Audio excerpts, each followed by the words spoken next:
lyrics ring true at this choir practice in North London. Many here feel politicians haven't been there for them in this election or the ones before that.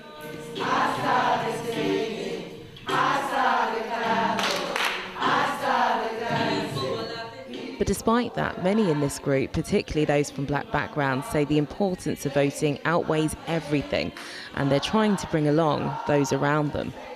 If we don't stand up, no one is going to stand up for us. Praise him, things are going wrong. Praise him. The only way that we can actually make a change to this society is to vote. A defiant spirit, but one which still doesn't seem to stem the current apathy around politics, even from those who would usually be up for pounding the streets to get out the vote. I would say I've been a Labour supporter, campaigner from age 18 to age 72, and I'm really disappointed with the leadership in the Labour Party. He doesn't know our pain. He doesn't know what we've gone through. I don't feel the politicians are being honest with the people. Sometimes I doubt if they even know what they're really doing. I don't know who they are as people. Who are they? Many of the politicians aren't touching on the real issues that are going to be affecting everyday normal folk. At the moment, it seems to me that the politicians are more interested in striking each other and obtaining political points. It's frustrating. It's frustrating as hell. I don't believe it's been done before. Over in Manchester, at one of the first West Indian community centres in the country, a campaign group is starting to organise. Operation Black Vote is launching the Black British Mandate to make communities advocate for the change they want. Only 24%, 25% for African, Caribbean and Asian, 24% for Asian people are not registered to vote. When you hear that statistic, how does that make you feel as an organisation that is trying to get people to vote? Well, it's frightening, isn't it?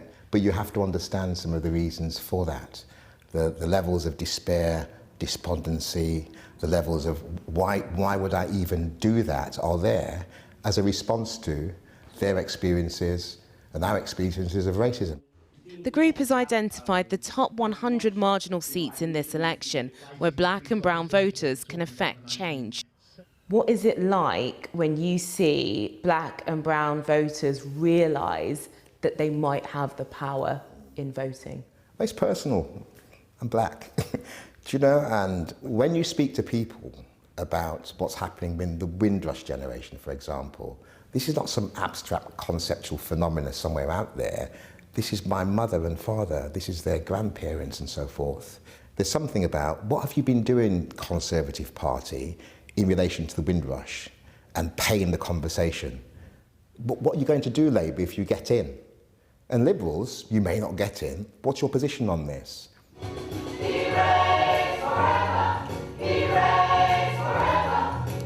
Back at the choir practice, they've been in good spirits for a few hours now. But the usually optimistic band leader, Cecilia, is struggling with her decision.